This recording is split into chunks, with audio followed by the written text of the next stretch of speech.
Today's top stories and your Storm Tracker 8 forecast in the first 8 minutes. 8 News starts now. Thanks for joining us for 8 News at 11. So glad to have you with us. I'm Eric Phillips. And I'm Heather Hope. Tonight, a Hanover family still in shock after their home caught fire last week. 8 News reporter Sarah Molina sat down with them tonight. She's live from that house in Hanover with details. Sarah, good evening. Eric, Heather, good evening. I'm here at that house on Overhill Lake Lane, and you can see the roof has just completely burnt off the house, lined with caution tape. And now, just a week later, the family says the loss has been devastating, but they're just grateful that no one was hurt.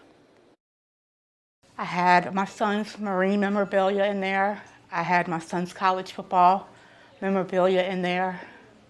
My daughter's high school memorabilia in there. Gone. Lilian Scrivener says she lost everything after her home on Overhill Lake in Hanover caught fire last Friday. The flames were shooting out from the top of the house. She says she and her boyfriend lived there with her daughter and her boyfriend, plus her 4 grandkids, moving into the home just 3 weeks before disaster struck. I feel devastated, but I have a support system. My boss is the greatest. He's supporting me and my family to the fullest. Scrivener works at a Best Western hotel. She says no one was home when flames sparked because her boss had allowed her and her family to sleep at the hotel that night after a storm the day before knocked out their power. With you guys not being home, is there sort of that sense of relief? Yeah, most definitely. You would have had to bury me if something happened to one of my grandchildren. Still, she says the loss has been devastating.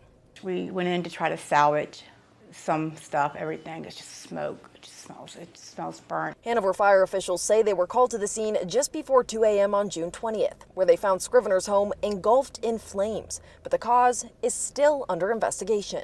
They had kicked the doors and windows were busted out from how hot the fire got. Scrivener says she thinks it might have something to do with their HVAC unit, which was replaced earlier that day. Regardless, the family has their eyes on rebuilding. Any help, resources, anything, people can just guide us. People just pray for us.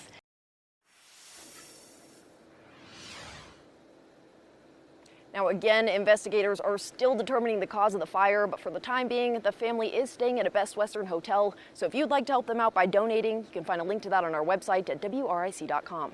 Live in Hanover tonight, I'm Sarah Molina, 8 News.